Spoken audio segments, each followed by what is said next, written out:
This lesson is 7.2 on writing fractions as sums. The thing we always have to make sure of when we are adding or subtracting fractions is that the denominator is the same. In this lesson, they are all the same. Okay, let's go ahead and do number 10 and 12.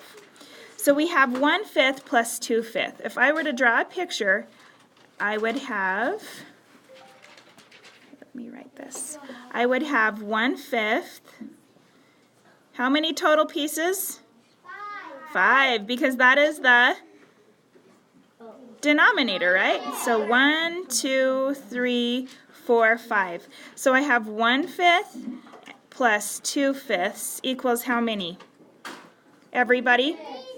3/5. You're amazing. Okay, let's look at 12. We have a word problem, so we're going to do cube. Very good. So Evan eats 1/8 of a pan of lasagna, and his brother eats 2/8 of it.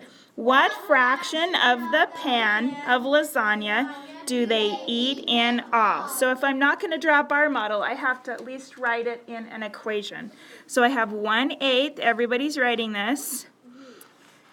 And in all is a clue word for what? Add. So we're going to do 1/8 plus, is it 2/8? 2/8. 2/8 equals what? 3/8. Good. So let's see if we need to label it. What fraction of the pan of lasagna do they eat in all? 3/8 of the pan of lasagna. Sure.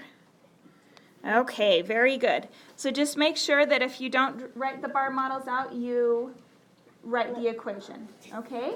All right, ready and go.